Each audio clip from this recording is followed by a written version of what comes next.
Welcome, everybody. Thanks for joining us at the 6th annual LitFest and our panel on the writings of Joseph Brodsky. LitFest is sponsored by the Center for Humanistic Inquiry at Amherst, by the Common magazine, and also by the Emily Dickinson Museum. Also, this year, Amherst is celebrating its bicentennial. For book lovers, there are 3 wonderfully written books about the bicentennial. Also, we have a Solidarity Book Project and a number of other events and activities. You can learn about these on the bicentennial website, which is on the Amherst College webpage. About today's event, this event will be recorded and it will be available for viewing on the Amherst website in a few days. To participate and to ask questions, you can type your question into the Q&A box that's visible on your screen. And we'll, of course, try to get to as many of your questions as possible. I would like to mention one more event in LitFest that's happening today at 1 p.m. It's a conversation with the Pulitzer Prize winner, Anne Applebaum. You can learn about that again on the LitFest website. And also, you can buy books on that website, which we very much encourage you to do. You also can buy books by clicking on the link at the bottom of the page that you're viewing. Now I will introduce myself. My name is Ciepiela, Amherst class of 83. I am professor of Russian at Amherst College, sent on that path by Joseph Brodsky, who I had the privilege of studying with. He was for many years 5 college professor of poetry on the faculty of Mount Holyoke College until his death in 1996. He came to the US after being thrown out of his native Russia for being a social parasite, which is to say he was thrown out for being a real poet. Later, he was rewarded for being a real poet by the Nobel Prize Committee in 1987. But the work for which he is best known outside of Russia, outside of the Russian language, are his essays, which is our topic today. Brodsky wrote his essays in English.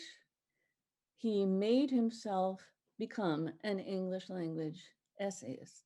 I think he saw himself, like his friend Czesław Miłosz, as witnessing what literature means to the writer who has experienced political repression up close and personally.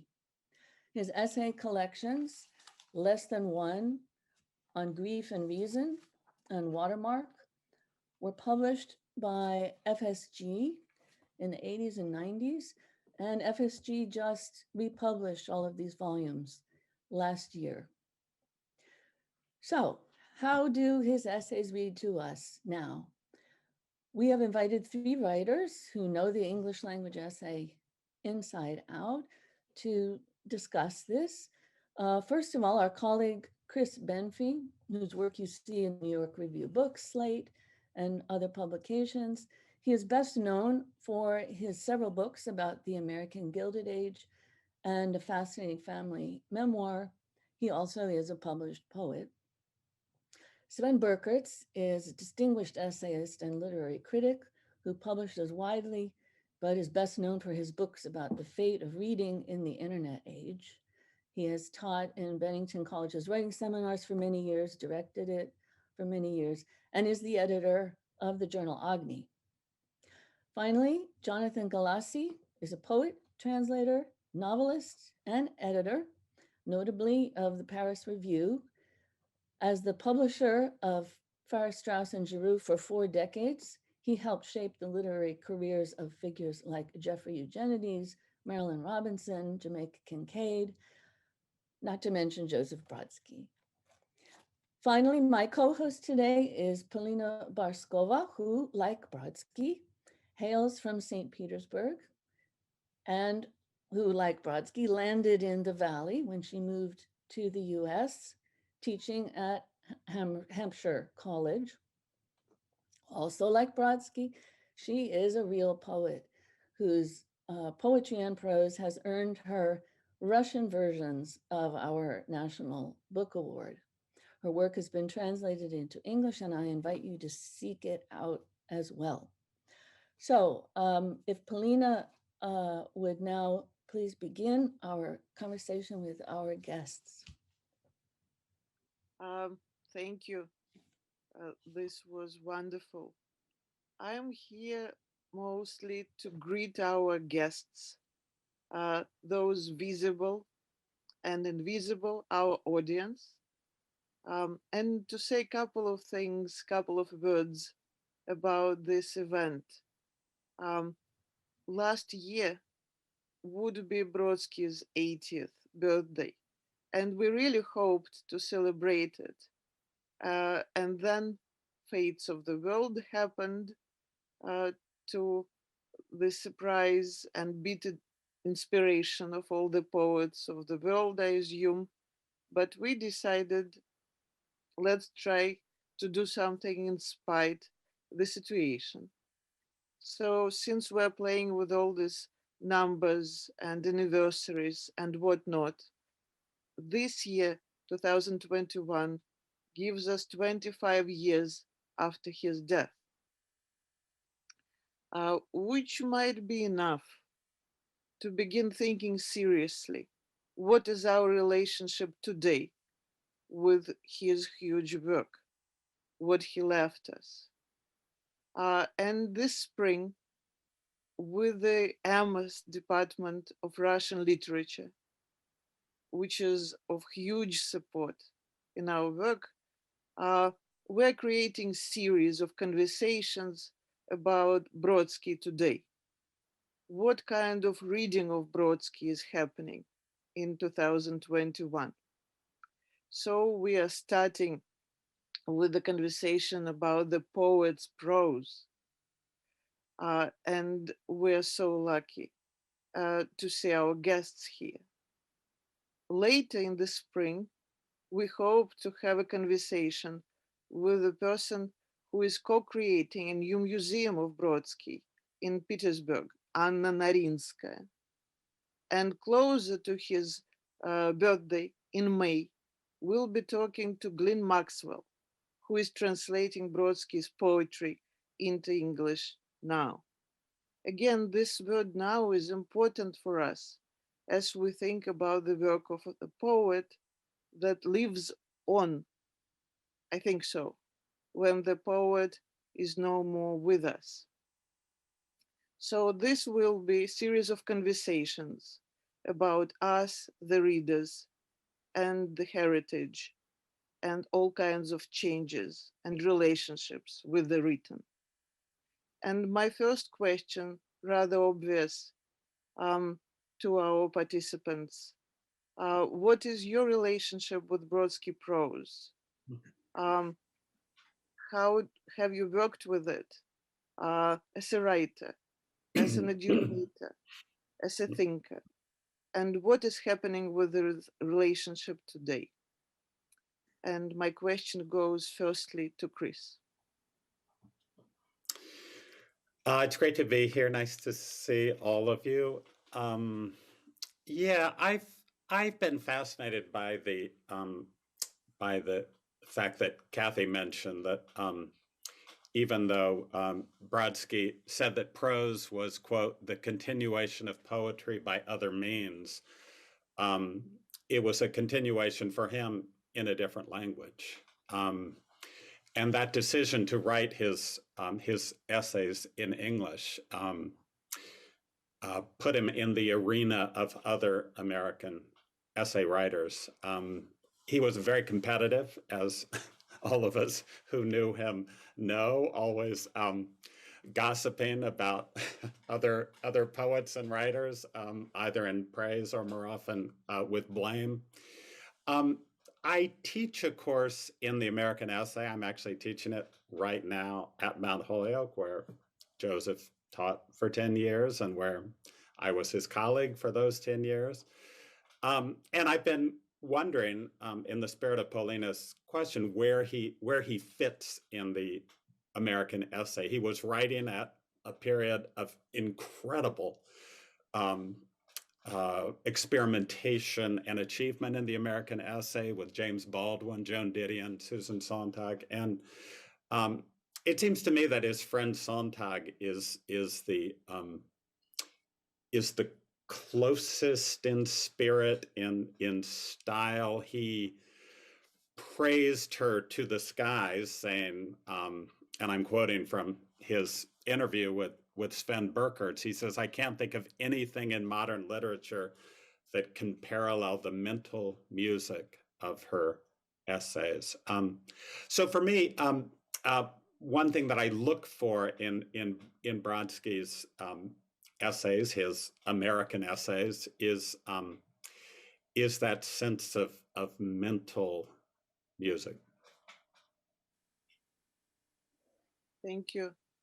Sven? Well, a little bit of autobiographical connection here. Brodsky came to Ann Arbor in the early mid 1970s, and I happened to be living there and working in a bookstore. Had already graduated, but there was great excitement in the town about his arrival and much publicity, and I got very interested and read what I could, and then asked him if I could audit his poetry seminars, which he happily agreed to. And we became sort of friendly at that point. And he would come in the bookstore, usually very urgently looking for some particular thing that he had to have that minute, which of course was usually very obscure and not to be found. But one day he came in with something slightly different. He called me, as Jonathan did, Peter back then. That's my middle name. And he had a folder in his hand, and he asked me if, he says, I've missed every possible deadline. This is due tomorrow. And he asked me if I would read over an essay he had written. And it was the one that appears in Less Than One as the essay on Cavafy. And I said I'd look it over, and it was for the New York Review of Books. So I already thought, well, wow, this is a high challenge already. And I didn't even think of Joseph as writing prose. So this was my very first introduction. And even though now looking back at the essay, everything that's in there that's factual or contemplative or anything, that was all in the essay, but it needed work on every sentence. And I don't know finally, what shows in the printed version, but it was just a testament to his breaking into English and doing it with an incredible velocity and force, but also missing so many of the things that he would later, quickly pick up, syntactical and all those things. But it was just clear, both from the class and from the experience of working just on that one essay, that this was a mind moving at a fairly unusually feverish pitch when it had fastened on to something. And that, I think, is just manifest now, throughout the prose, never mind the poetry, but there's a special kind of electric authority that is there that I find in very few writers. It's the thing that I think keeps them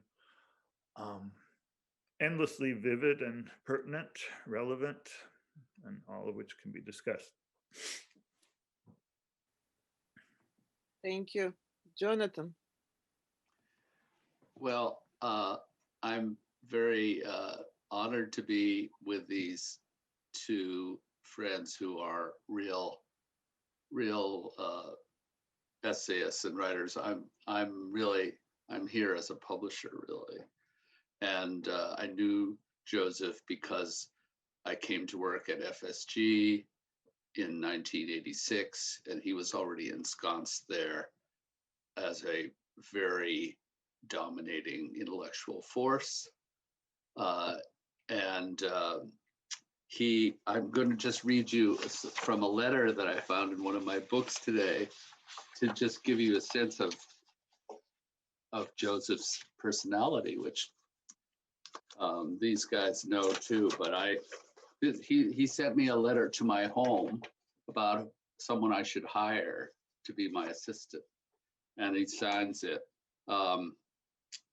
yours, parens, as long as you make the right decision, Joseph.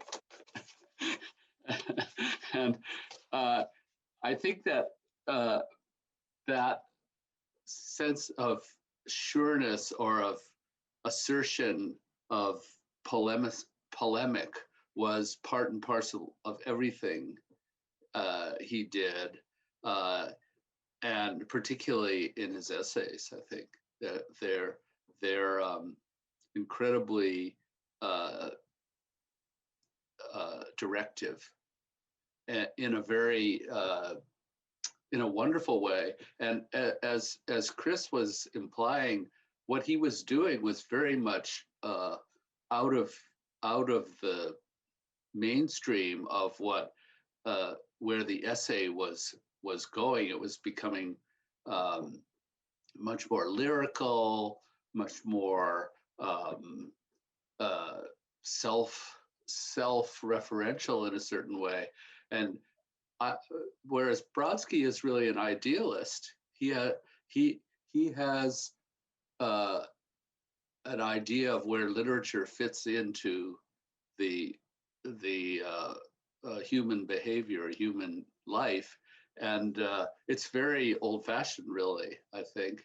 And but his way of asserting as fact things that are his beliefs is very, very characteristic. And I think was it you, Chris, who said that he saw poetry as a continuation of prose, or was it the other way around? Which, of course, is a reference to that peace is a continuation of war by other means. That's what that's a reference to. And I think he was involved in a struggle. It was a Manichaean struggle between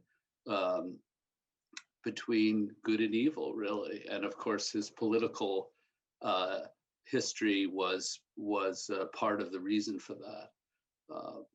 But that kind of passion was really very, very, very different from what we were experiencing in American literature. Susan Sontag was his great friend. She admired him above all other contemporary writers, and I guess it was mutual. But what she was doing in her work was much more excavating and trying to bring out inconsistencies, to bring out the meaning of, for instance, in her book, Illness as Metaphor, she was trying to bring out the meaning of our approach to something that was unconscious. His work, I think, is all consciousness. It's all directive. I don't know if you guys agree with me, but that's how I feel. Thank you. I want to ask the next question, and then I will give the floor to Catherine. So, in terms of his prose, Brodsky occupies a very important position at the moment in Russian literature. Ironically, he wrote his essays in English, then they were translated, sometimes by himself, sometimes by some other people. For example, he was incredibly lucky and in Russian, and had some of the best translators like Galassi. And his work with essay was basically seminal. He pushed Russian essay into new existence to some extent. This genre is still trying to begin its flight. It's a very interesting, complicated conversation, and Brodsky did something crucial for the fate of the Russian essay. Now, taking this to the American context, taking this to Chris's syllabus, for example, how do you see his standing within the world of the American essay then and today? And how do you understand his position as a student of the American tradition of essay? These are my next questions.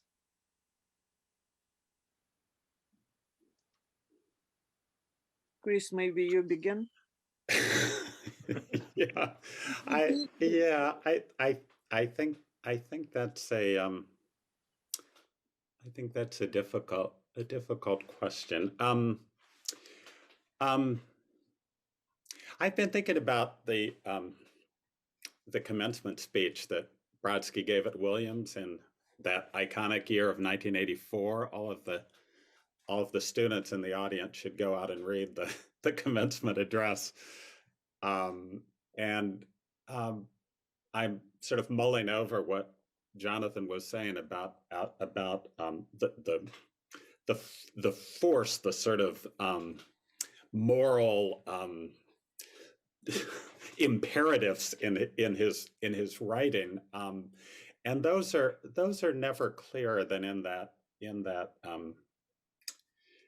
that commencement address. Brodsky talking about freedom, which he talked about with a kind of reverence, as though freedom really was God and poetry was freedom. But when he actually tries to lay down what he means by it, he's not talking explicitly about politics. He once said, quote, "The only things poetry and politics have in common are the letters P and O." There was no sort of, oh, great to be an engaged poet. On the contrary, like Milosz, when Alvarez said, "Oh, these wonderful Polish poets, they're so engaged with history." And Milosz said, "That's not by choice." There are other things that we would rather be writing our poetry about. But I love one quote in the commencement address in 1984, where Brodsky says, the surest defense against evil is extreme individualism, originality of thinking, whimsicality even, if you will, eccentricity. And the word I love in there is whimsicality. And I like to think that one thing Brodsky brought to the American essay, paradoxically, was this sort of this whimsical filigree that is there in addition to the sort of hard moral, this you must do, sort of whimsical playfulness. And I'm reminded that in Seamus Heaney's really interesting response to Brodsky winning the Nobel Prize, Seamus Heaney compared Brodsky to, of all writers, Oscar Wilde. And I love the idea of hearing that mental music in Brodsky's essays, that whimsical, and that's the side that those of us who were lucky enough to know Joseph took from him, that whimsical, eccentric, extreme individualism. So I think that's one thing he wanted to bring into the American essay: extreme individualism. I'm glad you highlighted that quote, Chris. Just personally, I am, because if there's any private mantra I take from reading and knowing Joseph, it's exactly that: the individualism, the great threatened entity in our age. In terms of his place now in the essay, prose, I think it's complicated. I think there are two time frames that need to be used. If we're looking through the lens of the cultural immediate time frame, then this is not his moment in terms of the fact that he's a hierarchically driven, aggressive white male writing about obscure, often, world writers, which I think, all of that is translated on another level as that all contains what we really need in this day and age with reference to threatened individuality. And I guess I always feel when I read him a kind of implicit sense of the soul as an active, vital thing that needs to be guarded and forwarded in time. And that I truly wonder, because I don't teach currently anymore, and I don't know about actually teaching Joseph to a classroom of college English majors or whatever. And maybe, Chris, you've actually brought Brodsky into the room in that sense. I don't know, but yeah, I think it's a divided thing. In the big picture, the subspecies aeternitatis picture, he is ever present, and I don't think that will change. And in terms of the, political moment now, he's in a complicated position in terms of our cultural values.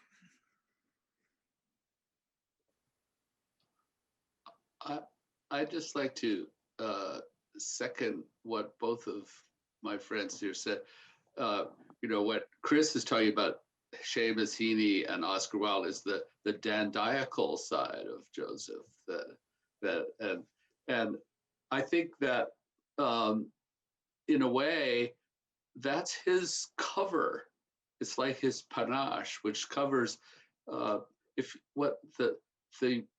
undertone of Brodsky is great grief. If you read his piece about his parents in a room and a half, it has all the panache that you're talking about, but he's really talking about loss and love in this very offside way that's very effective, and much more than a direct approach would be. And I agree with Sven that Brodsky's in a strange moment. I was very interested in what Polina said about his effect on the essay in Russian, and that's something we know nothing about. And I can imagine though how it might have the kind of effect that kind of personalism might have had in Russian writing. But what Sven talked about, how he learned to write English and how amazing that was, to continue on that metaphor of the continuation of prose by other means or poetry, but he carried that over into his poetry too, and he started writing poetry in English, which was a very radical thing to do and had very mixed consequences. And I think some of his reception today in the English-speaking world has to do with that. And he had no interest in other people's views of what he was doing, which is very characteristic and appropriate. But I think that it accentuated certain aspects of his writing apparatus and his writing attitude that put him out of the range of certain forms of readership. And I've been waiting a long time for Glenn Maxwell's versions of Brodsky's early poems, because I think they will reveal him to us in ways that we don't have him now. I think that it's the Brodsky that we have as a poet, who is still, I think, the more important writer, is not really maybe the real Brodsky in some ways, even though he wrote his translations. I think there's something else there that is waiting to be uncovered. And when that happens, I think there'll be another wave of interest. I don't know if you all agree with that. Um, Polina, what before do you think of I just wanted to say I like this idea of different frames and time frames and waves and wavelets of interest, of understanding, of misunderstanding. One thing I just wanted to interject. I just taught him again last semester, and it was a like somewhat reviewish course on Russian Soviet modernism with all the, you know, glitterati there, Bulgakov, Platonov, Akhmatova, you name them. And then there was Brodsky, and number of students who chose to write about Brodsky's prose for their final project. I was kind of curious, offended for the others, for my clients being again all the other writers, but very interested that young American students, we read the Watermark, the Venetian text. And I think going back to Chris, one of the most whimsical texts of his, and something is happening.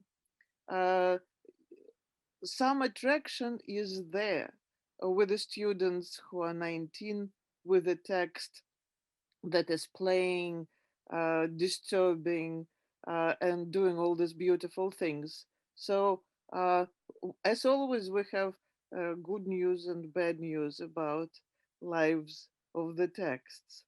Kathy. Yeah, I'm really happy that we've arrived at this question of students.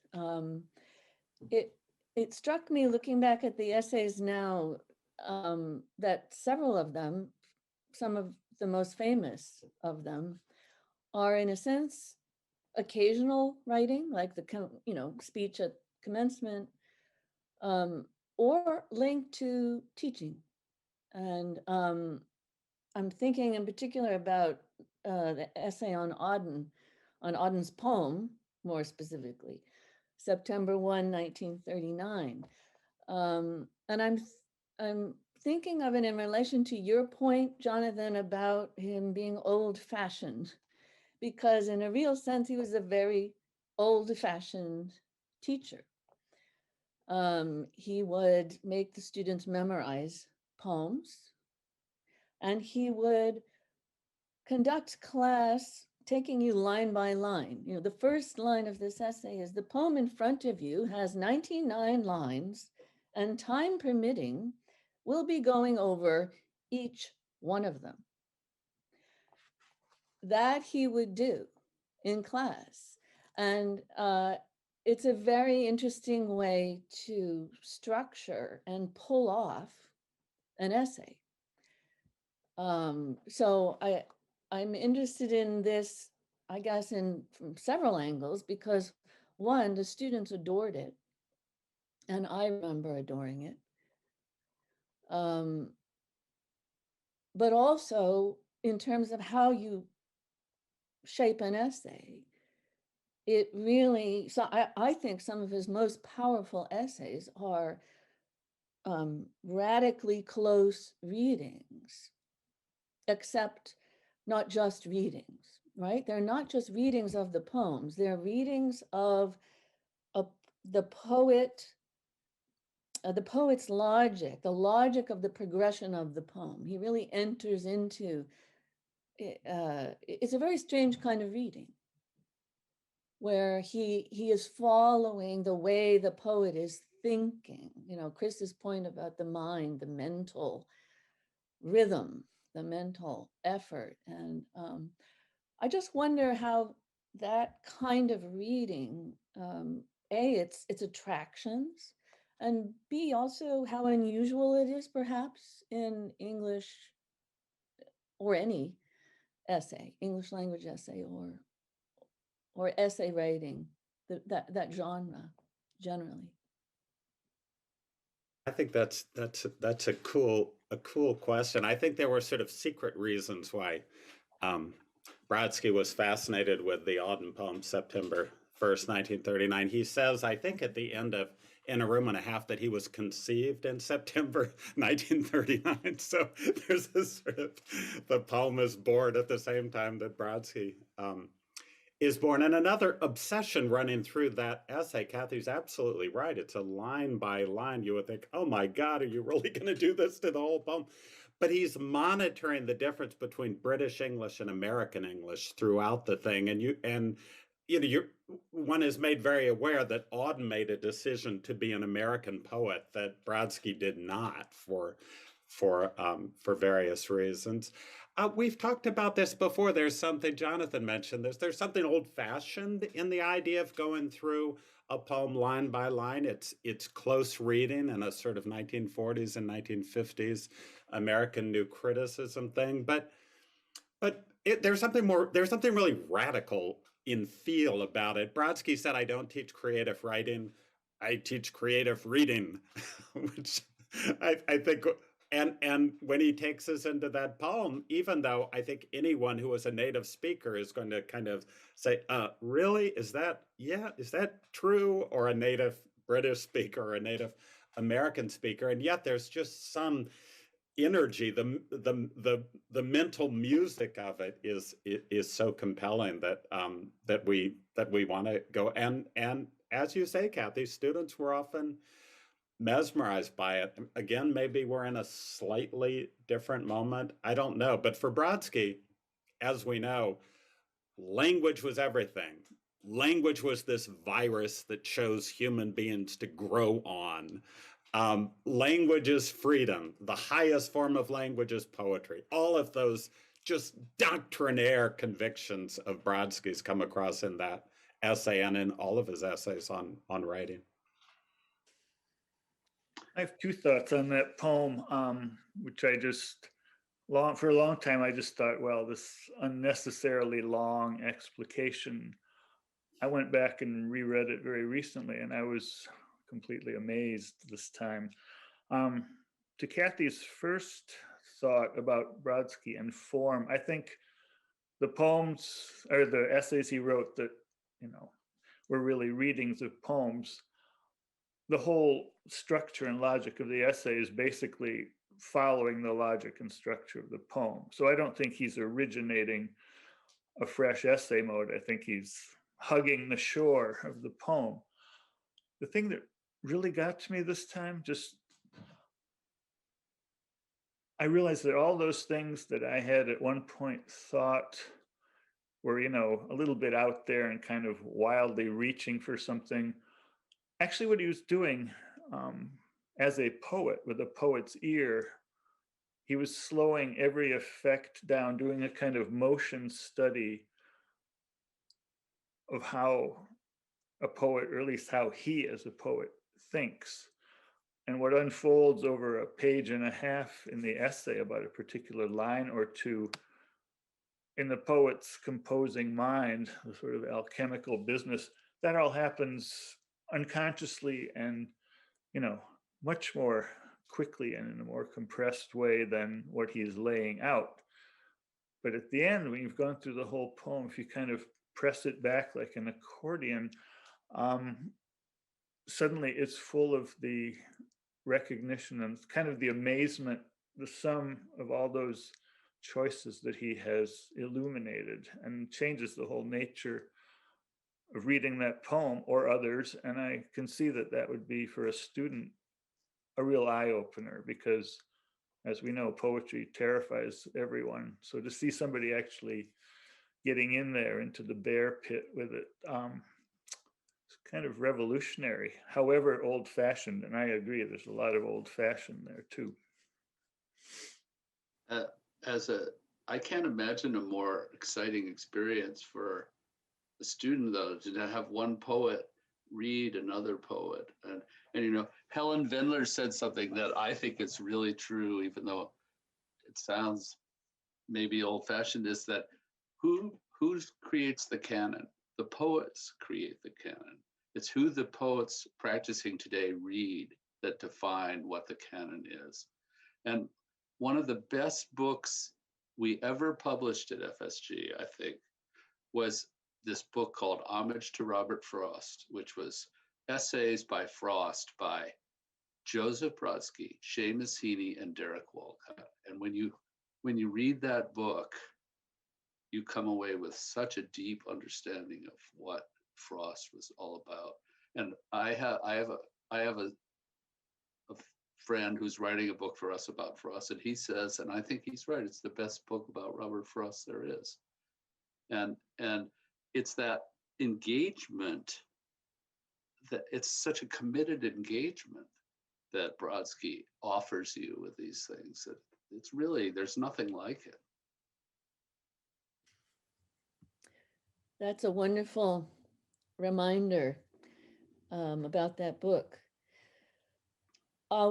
We seem to have some very sympathetic audience members, one of whom is asking what your thoughts are on that specific practice of memorizing poetry. Again, could not be more old-fashioned. But again, there was something, just the students were thrilled to have to do it. And I wonder if, what your sense of that is it still a good pedagogical practice? Why don't we do it?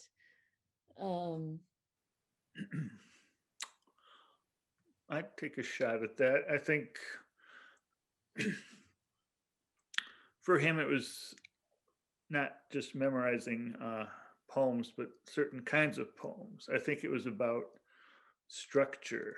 And he had that whole metaphysics about, poetry being structured time and that the meters outlive us all. And I think what you're really taking in when you do that, at least the kinds of poems that he suggested be memorized, is that you're internalizing the kind of whole metrical keyboard. And I think once you have that, it brings you much closer, not just to metrical poem, or, formally metered poems, but sort of to the X-ray innards of what poetry is, which is pace, rhythm, beats, emphasis.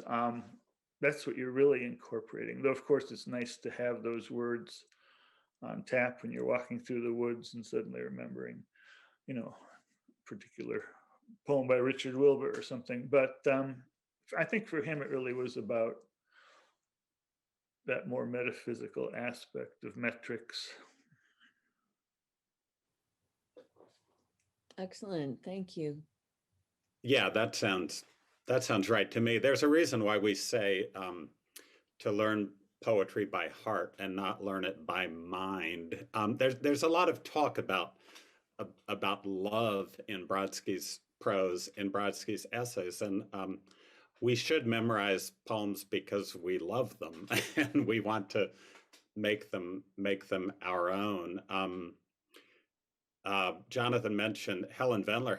Helen Vendler knows more poetry by heart than you just can't believe the poems that come out of her. I mean, you feel that she's memorized every poem, and many of the great close readers have, William Empson, incredible essayist and close reader of poetry. He's, he was writing many of his articles in China and while teaching briefly in Japan at a time when he had no access to the text he was writing about. And yet they spewed out, often with slight adjustments or slight improvements. I wish I had Brodsky's bravery in saying, for next week, you will memorize 100 lines from this. I have my students memorize Emily Dickinson poetry, but that's about as far as I've gotten in terms of length. Well, he was very intolerant. I mean, there certain kinds of poetry were act and others weren't, and that was and the use of form and all was paramount for him, of course. And he was very intolerant of people who didn't. He was dismissive. He was derisive. He was I was amazed to see wrong. him. He was often wrong. I was amazed to see him quoting Walt Whitman in one of his essays. I thought, really? Where did he come from? But Brodsky was much more likely to say every single poem that Thomas Hardy wrote is a good poem. Find me a bad one. I was kind of wondering if Jonathan was subliminally echoing time that is intolerant, from Auden, and worships language and all by forgives everything by whom it lives. Right. Yeah, because that's so central to Joseph, in every possible way. Well, Auden was, he had his gods, and Auden was one of his gods, and really you could say that he learned English under the sign of Auden. And I think Auden's approach to essays is much more discursive much more relaxed than Brodsky's. But I think Brodsky probably aimed at achieving the kind of ease that Auden could just, these things could just roll off him. I don't think that was true for Brodsky. Yeah, he said, as Jonathan said, Brodsky said he learned English partly to get nearer to Auden. That's exactly right. Sort of channeling him. So we have a few more questions. One audience member is very sympathetic to the idea that the whimsical, funny Brodsky might be considered transgressive in a way that, again, might feel useful for the contemporary moment. Kind of turning over this idea of, what is usable now in Brodsky in our current cultural politics, despite, the ways in which we've been describing him as somewhat old-fashioned. If I could start, there are so many ways to think about transgression and boundary. And I would like to mention something very, very obvious where this conversation actually comes from. And again, I'm happy, Jonathan, to be one of many sources of opinion about what's happening in Russian literature today. But the boundary between prose and poetry is being transgressed, I would say, violently and excitingly. Year after year, attention of the readers is attracted to prose written by poets. And it happened last year. And again, this season is starting with a novel by a young woman poet about basically the experience of loss and COVID and so on. So for us, among other things, Brodsky's prose is the lesson of transgression, of this kind, of formal kind, which we know, as we know, is far from simple. It takes lots of courage. And speaking of his gods or teachers or influences, since Kathy is working on Tsvetaeva, who also was important for Zontag, Brodsky constantly off observation of other poets also who were transgressing this boundary and attempting to write a different kind of prose, right? What we call prose of poets. It doesn't only mean that it's strange and funny and formless and we cannot make a plot.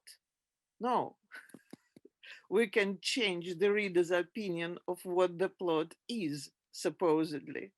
This is the intention, at least. And for me, this transgression, and it's just so cool to have his, help when you dare to write your prose, which again is, yeah, this is one opinion about him, yeah. transgressive. Yeah, I like that. I like that very much. You know, I think In a Room and a Half is some kind of high watermark in Brodsky's writing, and his use of the fragment of the unexpected transition. You know, the two crows in South Hadley that keep showing up as the ghosts of his parents. You know, Brodsky says, maybe in the Tsvetaeva essay about a poetry and prose, he says, it's not the story you're telling, it's what follows what. On the transgression front, I used to think that wherever Brodsky parked his old Mercedes in South Hadley was a legal parking place, and wherever Brodsky lit up a cigarette, what you were allowed to smoke if you were Joseph Brodsky. You know, he had a great sense of the liberty of the poet, but he also had a sense of taking liberties, of transgression as a kind of way of life. Well, he was sort of spawned out of transgression. That was the, the whole thing that started the game for him was his perceived transgression, which then carried on. I know that in any social context,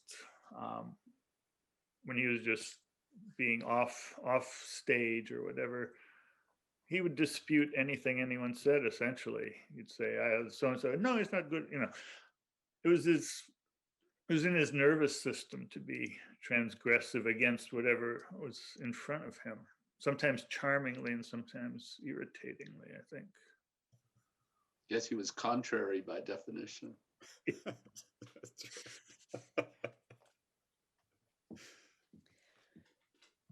Well, but he died way too young. I'm sorry. Okay. I just said he died way too young. That's all. He was. Oh, yes, I know what his trajectory would have been. Well, I have another question here for us. I think it will probably have to be our final question, and it may be a slightly exhausting one. Let's see what we can do. The question about Nabokov. Any thoughts about? I think the questioner has in mind speak memory and the difference between or possible affinity with we have an expert here. Nabokov's autobiographical writing. You know, if you put speak memory, say, next to room. Are you feeding this one to me? Because I just published a book on speak memory. Oh, okay. I think there, on the surface, there's such a,